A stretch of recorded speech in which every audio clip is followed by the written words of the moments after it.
Imagine a marriage. It looks brief on paper, maybe just a few years. But underneath, there are years, maybe decades, of intertwined lives, sacrifices, things that only really surface when things fall apart legally. Yeah. And that's kind of what we're diving into today. It's not just the end of a marriage. It's like peeling back layers of history in a courtroom setting. Welcome to the deep dive. We do this for you, the listener. We take complex stuff today, it's a fascinating court ruling, and pull out the key insights. We aim for clarity, maybe a few aha moments, without you needing a law degree. Right. And today we're looking at a divorce case from Hong Kong, FACV 21-2009, if you're looking it up. But honestly, the case number isn't the point. It's a story about a relationship, the people involved, the external pressures. It gets pretty intense. It really does. We're working from the judgment of the Hong Kong Court of Final Appeal. It involves a husband, let's call him Nisi, and a wife, Zhang San, the core issue. Divorce, obviously, and Zhang San's claim for financial support. And what makes this one stand out is how differently the court saw things, especially Lisi's finances.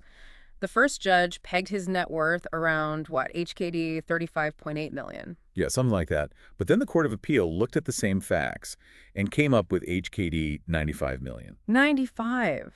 That's a difference of almost HKD 60 million. Exactly, and that massive gap tells you right away, this isn't simple. There's a real story here, a lot of conflict. That difference, nearly $60 million. It really shows how assessing finances in these situations isn't just math. It's about interpretation, about whose story, whose evidence gets believed. It's far from an exact science. Okay, so let's rewind. Where did Lisi and Zhang San's story actually begin? It starts back in 1985 in London. He was studying for exams. She was a music student at King's College, London. So they met as students, and it got serious fairly quickly. Seems like it. She moved into a property his family owned in Southeast London. They even got a couple dogs together, shared looking after them. Dogs together, that's often a sign things are moving along. Yeah. Setting up a shared life, routines. Exactly. Even before any formal marriage, you see this kind of partnership developing. Shared responsibilities. Okay, so fast forward a bit. 1988, Zhang San graduates. Yeah. She had some pretty impressive options, right? Master's degrees? Yeah. Offers from Oxford, Paris, New York, prestigious places for music. But she didn't go. No, she stayed in London. The reason given was to look after that property and the dogs. Meanwhile, Licio went off to Cambridge to study economics. Interesting. So he pursued his studies, she stayed put. Did they stay together? They did, long distance, visiting on weekends and holidays. But an important point here financially, they were separate. Both relied on their parents during this time. Okay, but that decision she made to potentially sideline her own music career, to look after the house, the dogs, that feels significant. It absolutely is. It's a potential sacrifice made quite early on. And, that thread gets picked up later when her financial claim is being assessed. Right, I can see how that would come back. So what happened next? They weren't always in the UK? No. In 1991, Lisi moved to Singapore, family business. Zhang San then went back to Malaysia with the dogs. And this is where she claims her concert pianist dream really ended. That's her claim, yes. That the relationship, him moving, meant she couldn't pursue it. Instead, she started teaching music part-time, still looking after the dogs. So the source material flags this up as her perspective. The relationship directly impacting her career path. It does. And the legal question becomes, is that sacrifice something the court can or should recognize financially in a divorce? The insight here is that the law can acknowledge these kinds of life choices, these sacrifices, even if they're hard to put a dollar figure on. It can become a factor. Okay. Then Lisi moves again. Back to Hong Kong in 1993, still with the family business, so now they're long distance again, Hong Kong and KL. And marriage was on the table. Definitely discussed. They even made appointments to register Hong Kong around 92, 93, London in 95. But it didn't happen then. Why not? The ruling mentions their relationship was quite volatile between 95 and 97, on again, off again. So not a smooth path to the altar. That instability. Does that play into how the courts viewed the marriage later? It does seem to. The trial judge in particular seemed to emphasize this rocky period when looking at the overall length and nature of their actual marriage. It suggests maybe underlying issues even before they officially tied the knot. But they did eventually get married. Yes, Las Vegas, September 21st, 1997. And interestingly, they didn't tell their families at first, kept it quiet. Vegas wedding, secret kept from the family. Oh, yeah. Okay. And where did they live after getting married? They moved into Lu Sai's parents' house, Big one of which them. sounds substantial, a 20,000 square foot, 4-story place. Wow. Not exactly starting small. And what was Zhang San's life like there? The court commented on this, didn't it? It did. The trial judge described her role as essentially not working in a professional sense. She spent time with her mother-in-law, other family members, went dining, shopping, traveled with Lisi. She had access to his bank accounts, credit cards for personal spending. So, integrated into his family's affluent lifestyle, but maybe not building her own career or even running her own household in the traditional sense, or accompanying. That seems to be the picture painted. Very much living within the sphere of Lisi and his family's life and resources. Dependent, perhaps? Did they plan to get their own place? They apparently talked about it during the 3 years they were married, but it never happened. And those 3 years? Were they smooth sailing? Doesn't sound like it.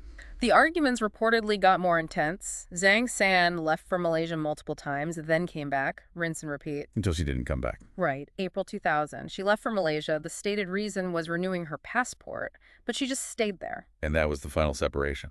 Pretty much. Yeah. The ruling notes Lisi had a brief relationship with someone else shortly after she left. He tried reconciliation later, but it didn't work. The separation became permanent.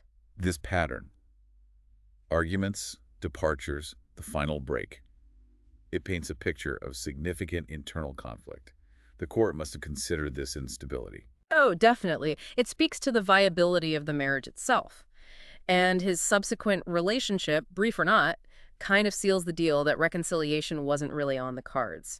The legal split later just formalizes what had already happened. So the split was in 2000, but the divorce filing wasn't immediate. No, Zhang San filed in Hong Kong quite a bit later, June 1st, 2005. Initially claimed unreasonable behavior, but amended it later to rely on the 2 years of separation dating back to April 2000. And the divorce decree. The interim decree, the decree nisi, was granted February 7, 2007. Okay, so that sets the scene for the relationship. Now let's get into the financial battle. This is where those huge figures, the 35 million versus 95 million, come in. The fight over Lisi's net worth. Exactly. This became the absolute crux of the legal fight, why the massive difference between the trial court and the Court of Appeal. It largely boiled down to how they viewed several large sums Lisi claimed were debts he owed. Right, you mentioned 4 disputed amounts earlier. What were they again? Okay, so there was the Jade Seal loan, a brother loan, something called the Magnacon loan, and the Dahoon International repayment. 4 key items. And the first judge, the trial judge, didn't accept all of them as genuine debts. No, he only accepted 2, the brother loan and the Dahoon International repayment. Rejecting the others meant Lisi's net worth looked higher than Lisi claimed, but accepting those 2 brought it down to that HKD 35.8 million figure. But then the Court of Appeal stepped in. They did, and they completely overturned the trial judge on those 2 debts he had accepted. They essentially said, nope, these aren't valid deductions, added that money back into Lisi's pot, and that's a big part of how they reached their much higher figure of around 95 million. Okay, hold on. Isn't it unusual for an appeal court to just overturn a trial judge's findings like that, especially on things that might involve judging someone's credibility? It is, and that's a really important legal point here. Appeal courts are generally very reluctant to interfere with a trial judge's findings of fact, especially when it comes down to whether they believed a witness. The trial judge sees the person testify, observes their demeanor. Right, they're actually there. Exactly. The final Court of Appeal specifically mentioned this, citing well-known cases like Ben Max and Piklovska. The principle is you don't overturn the trial judge's assessment of credibility unless they were clearly, plainly wrong. It's a high bar. That principle itself is a key takeaway. The system respects the person who heard the evidence firsthand. So why did the Court of Appeal overturn the trial judge's view on Lisi's credibility in those debts? What was their reasoning? Their main argument seemed to hinge on alleged non-disclosure of assets by Lisi. They pointed to a Goldman Sachs account, a property at Federal Hill, and a Pacific Club membership. They basically said his initial financial statement was blatantly untrue for not explicitly listing these right at the start. Blatantly untrue sounds strong, but was it accurate? Did he hide them? Well, this is where the final Court of Appeal pushed back hard. They looked at the record and said, wait a minute.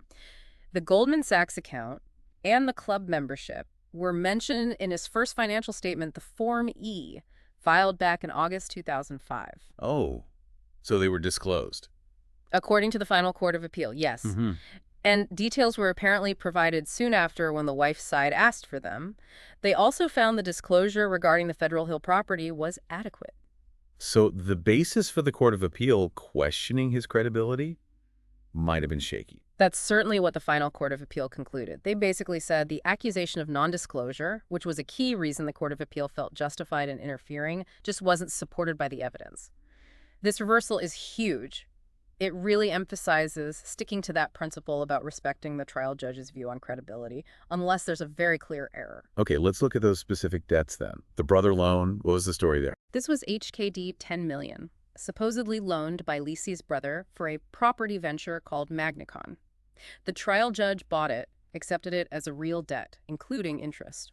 But the Court of Appeal didn't. They were suspicious.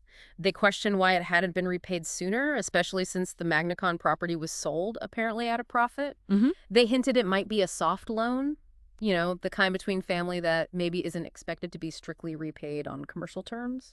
Another instance of viewing the same family dealing through different lenses. How did the final Court of Appeal see it? They sided with the trial judge again. They pointed to testimony from the brother saying he had been asking for repayment for years. And Lisi explained he wanted to reinvest the money. The final court saw a formal demand for repayment made by the brother in 2000. Not as suspicious, but as more proof it was a real debt. They found no reason for the Court of Appeal to have rejected it. Right. What about the Dahoon International repayment? That sounds like another complex family company transaction. It was. Lisi had transferred HKD 28.8 million from Dahoon, one of his family's companies, for his own use in a Shanghai business deal. Later, when a property sale Dahoon was relying on fell through, Lisi repaid the 28.8 million plus over HKD 4 million in interest. And the trial judge accepted this whole repayment as reducing Lisi's assets. Yes. But the Court of Appeal disagreed strongly, especially about the interest part.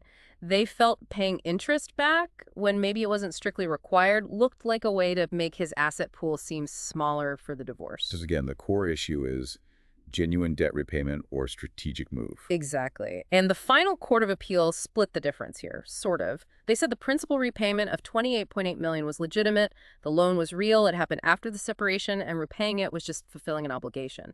So that amount should not be added back to his assets. What, the interest? The interest was different. They actually agreed with the Court of Appeal on that. Why? Because Dahoon's own company records apparently showed the loan to Lisi as being interest-free.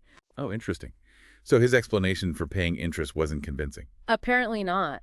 The final court decided that the HKD 4 million interest payment lacked sufficient justification and should be added back to his assets. Okay, one more financial point, the Magnicon offset. Right. Lisi owed money to his father for the Magnicon venture, the Magnicon loan, but Dahoon International also owed money to Lisi. He tried to offset these, effectively reducing the debt he owed his father on paper. Did that fly? The trial judge allowed it. But both the Court of Appeal and the final Court of Appeal disagreed. They added that offset amount back to Lisi's assets. Their reasoning was the debts weren't directly linked or reciprocal, and there wasn't clear justification for doing the offset right then. No evidence, it was just repaying another soft family loan arrangement. Wow, okay. Yeah. So after going through all those specific points, accepting the brother loan principle, rejecting the Dahoon interest payment, rejecting the Magnicon offset, where did the final Court of Appeal land on Lisi's net worth? They arrived at a revised figure. HKD 44,346,503. Let's call it HKD 44.35 million. Quite a bit lower than the Court of Appeal's 95 million, but still higher than the original trial judge's 35.8 million. And what about Zhang San's own assets? Did she have significant resources? She had a share portfolio worth about HKD 1.5 million, but crucially, it was already charged to cover her legal fees. So its actual available value was uncertain, depending on how the final legal costs shook out. Okay. And her ability to earn money in the future. That was also debated, right? Heavily. The trial judge thought she could potentially earn HKD 30,000 a month as a piano teacher. Which sounds reasonable, perhaps. Well, the Court of Appeal rejected that figure. They said it wasn't really backed up by evidence, especially considering typical rates for piano teachers in Kuala Lumpur, where she was living. So what did the final Court of Appeal decide on her earning capacity? They revised it downwards quite significantly to HKD 15,000 per month. And cutting her estimated earning capacity in half like that obviously strengthens her case for needing more financial support from Lisi. Absolutely. Lower earning capacity generally equals higher assessed needs. Right. So we've looked at his assets, her earning potential. How do the courts actually decide how much financial support or provision she should get? What's the framework? The courts in Hong Kong, following landmark UK cases like Miller McFarlane and their own key case, LKWVDD, Huh? look at three main things, often called the three strands. Okay, what are they? First is needs. What does each party reasonably need to live, maintain a certain standard of living, housing, etc.? Second is compensation, compensating a party if they significantly disadvantage their own career or finances for the sake of the marriage or family. And third is sharing, the principle that the assets built up during the marriage are, in essence, joint property and should be shared, often equally, though not always. Needs, compensation, sharing. Got it. Was there disagreement about applying those principles here? There was, particularly about the sharing principle. The original trial judge thought it didn't really apply strongly here. Why? Because the marriage was short, and he felt not many assets were actually created during those 3 years, so he leaned away from equal sharing. But the higher courts. The final court of appeal clarified the general rule. The sharing principle does usually apply to any assets left over after needs are met, but, they stressed, courts can deviate from equal sharing. And factors like a short marriage or where the assets came from, like family inheritance versus joint effort, can justify giving one party less than half of the total pot. And the length of the relationship was a massive point of contention itself, wasn't it? How long were they really together in the eyes of the law? Huge disagreement here. The trial judge focused strictly on the legal marriage, under 3 years. Pretty short. He explicitly excluded the years they lived together before marrying. But the Court of Appeal saw it very differently. Totally differently. They talked about a continuous tie going back 15 years, including all the pre-marriage time. They emphasized the emotional connection throughout that period. 15 years versus less than 3. That's a fundamental difference in framing the whole relationship. What does the law usually say about counting premarital cohabitation? There are cases on this. Generally, for premarital cohabitation to count towards the length of the relationship for financial provision, it needs to have been pretty seamless with the marriage. Like, they were living together as if married and then just formalized it. Just having an emotional connection isn't enough. So did the final Court of Appeal agree with the emotional connection idea? No, they firmly rejected it as a basis for extending the relevant relationship period without cohabitation that transitioned seamlessly into marriage.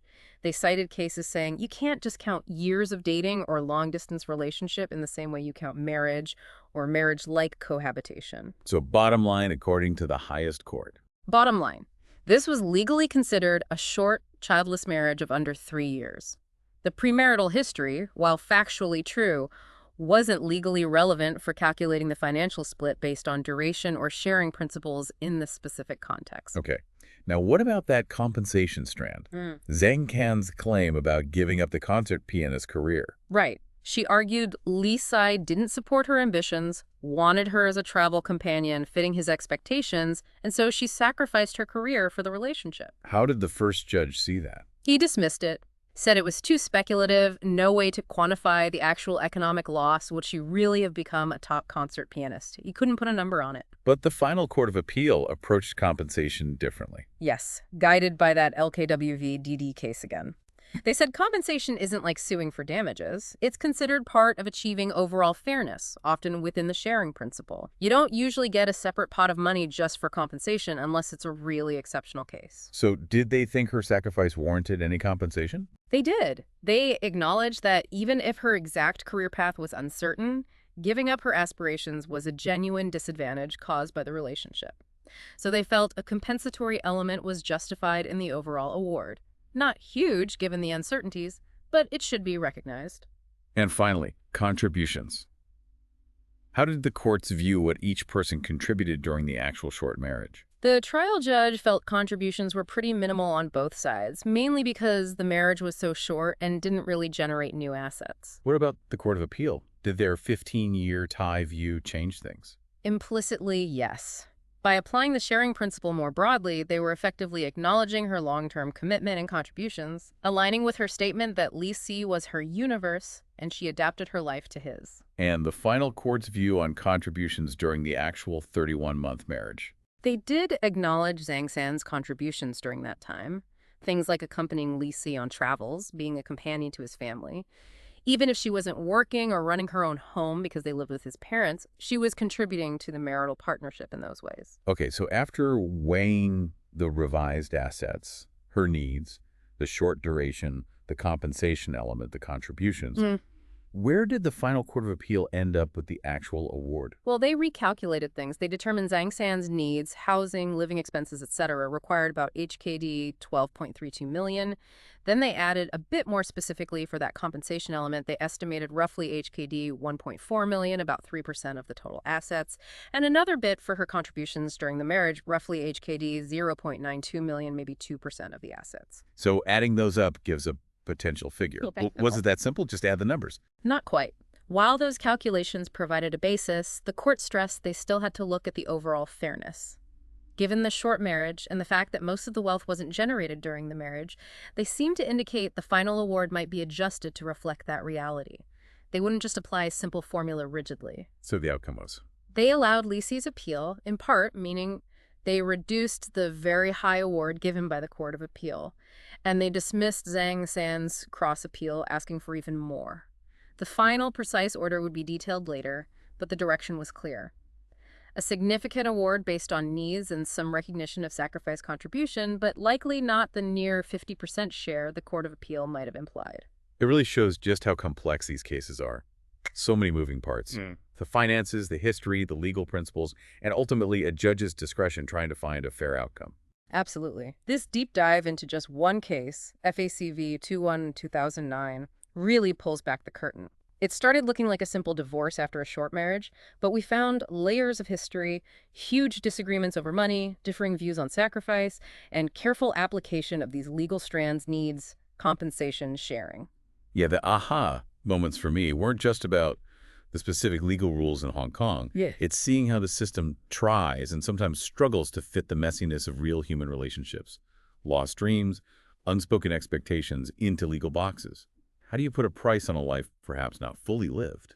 And it highlights that tension, doesn't it, between the legal definition of marriage and the lived reality of a long-term relationship. The courts had very different ideas about where the shared life truly began and ended, financially speaking. It makes you wonder how the law should account for those intangible losses and contributions when it's mainly set up to deal with money and property. It really does. Considering how the different courts saw that emotional connection versus actual cohabitation, it makes you ponder. What truly defines the start of a shared life that the law should recognize financially? That's a great question for reflection. Or, thinking about the compensation aspect, if the goal is to address sacrifices, how can anyone really quantify the what-ifs of a career not pursued? It's incredibly difficult. For you listening, what part of this story resonated most? Do you think the court struck the right balance in considering the premarital years? How should sacrifices like Zhang San's potential career change be weighed in a settlement? We'd genuinely be interested in your perspectives, maybe something for a future poll. Definitely food for thought. These cases are a potent mix, the human story, the ethical dimensions of fairness, all wrapped up in legal procedure. It reminds us that behind the case numbers and legal jargon, there are real lives and complex histories. And that's all the time we have for this deep dive. We hope walking through this case gave you some valuable insights and maybe some things to think about. We'll catch you next time for another exploration. And just a reminder, the names Lianci and Zhang San were pseudonyms used to maintain the privacy of the individuals involved in this Hong Kong case.